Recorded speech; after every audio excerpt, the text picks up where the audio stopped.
उटारी प्रखंड, जो पहले एक ही प्रखंड था, ये खैरांचल के नाम से प्रसिद्ध है और यहाँ की आस्था का केंद्र खैराराज पर्वत है। वहाँ पर ऊपर में स्थित भगवान खैराराज हैं, जिसकी पूजा बैगा समुदाय और पांडु के ब्राह्मण परिवार के लोग लगातार कई वर्षों से करते रहे हैं। हम लोग के जन्म के बहुत वर्षों पहले की बात है। बाद में लगभग 40-45 वर्ष पहले झरना कला के हम लोगों के एक अभिभावक श्री नरेश सिंह जी ने वहाँ पर शिवलिंग की स्थापना की। फिर बाद में डाला झरना के ग्रामीणों ने आस्था के रूप में प्रत्येक वर्ष वहाँ पर अखंड कीर्तन प्रारंभ किया। 24 घंटे का अखंड कीर्तन सावन मास के अंतिम में होता है वहाँ पर, और उसको पर्यटन स्थल का दर्जा दिलाने के लिए लगातार कई वर्षों से यहाँ पर लोग प्रयास करते रहे हैं। पिछली बार पांडु के कुछ युवा पदयात्रा करके यहाँ से रांची तक गए इस स्थल को पर्यटन स्थल का दर्जा दिलाने के लिए। यहाँ पर तत्कालीन सूबे के स्वास्थ्य मंत्री, जो हमारे अभी स्थानीय विधायक है रामचंद्र चंदनसी जी, तत्कालीन पर्यटन मंत्री अमर बावरी जी भी आए और इस बात का वादा करके गए कि इसको पर्यटन स्थल का दर्जा दिलाया जाएगा। लेकिन भाजपा की सरकार चली गई, फिर ये सरकार भी लगभग 4 वर्षों के बीतने के बाद भी इस पर कोई पहल नहीं हुई है। पांडु उटारी खैरांचल के ग्रामीणों की ये इच्छा है कि इसको पर्यटन स्थल का दर्जा मिले, और अगर पर्यटन स्थल का दर्जा मिलेगा, सुविधा में बढ़ोतरी होगी, तो निश्चित रूप से आप जिस तरह से आज आप विंध्याचल, मैहर या आप देवघर में जो आप देख रहे हैं रोपवे जो बना हुआ है त्रिकूट पर्वत पे, इस तरह की यहाँ पर की प्राकृतिक छटा और इस तरह का विकास यहाँ पर होगा। सरकार को राजस्व की भी प्राप्ति होगी और इस क्षेत्र के लोगों की खुशहाली और इनकी आस्था का केंद्र बहुत मजबूत भी है। में कई तरह के भ्रम होते हैं। कुछ ऐसे भ्रम होते हैं जो हमारे जीवन के लिए काफी उपयोगी होते हैं।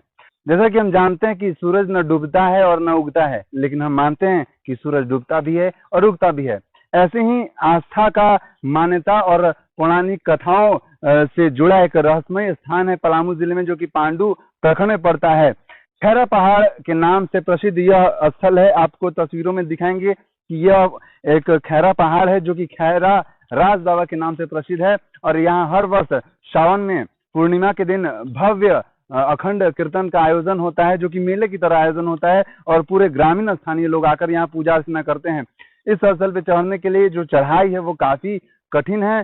स्थानीय लोग कुछ हमारे साथ मौजूद हैं, इनसे तो शिव जी का एक शिवलिंग है, उसी का अखंड कीर्तन किया जाता है, और हर एक साल मतलब सावन पूजा किया जाता है। 2 दिन का 24 घंटा का अखंड कीर्तन होता है, उसमें दीप जलता है और उसी का पूजा होता है। सावन के मौके पर यह आयोजन होता है, इसके पीछे कुछ खास वजह, कुछ कारण? यहाँ पर शंकर जी का शिवलिंग है और शंकर जी का पूजा सावन में ही किया जाता है। यहाँ सिर्फ शंकर जी का ही शिवलिंग है या और भी कुछ? नहीं, ऊपर में बजरंगबली का, और जो पर्वत खैरा नाम से जो प्रचलित है, यहाँ पर खैराराज का एक मूर्ति भी है। इसी कारण से यहाँ पूजा से पहले से ही पूजा हम लोग के बाबा दादा परदादा लोग ही पूजा वहाँ करते आ रहे हैं खैराराज महाराज के। और वो जो खैराराज का स्थान है वो बहुत ही माने क्रिटिकल जगह पर, एकदम एक तरफ गुफा के अंदर जैसा है। वहाँ जाने में बहुत कठिनाई होती है। कब कब पूजा होती है वहाँ सावन महीने में पूजा होती है। और क्या सावन महीने कुछ खास कार्यक्रम भी होता है? हाँ, खास कार्यक्रम होता है। 24 घंटे का अखंड होता है। पूरे एरिया के लोग वहाँ आते हैं, जाते हैं। हाँ, यह आज से नहीं, बहुत दिन से अखंड होते हैं। नहीं है चढ़ाई में, एकदम खड़ा चढ़ाई चढ़ना पड़ता है। कितना समय लगता है चढ़ाई? करीब करीब 1 घंटा, 1 से 1.5 घंटा। 1.5 घंटा लगता है। हाँ। तो वहाँ पर श्रद्धालु कैसे पहुँचते हैं और कहीं कोई खतरा भी बना? खतरा कुछ नहीं रहता है, ऐसे ही आदमी, जंगल तो है ही। हाँ, आदमी पहुँच जाता है वहाँ, धीरे धीरे चढ़ जाता है। बच्चे, बूढ़े, बच्चे सब, और सब जाते हैं वहाँ।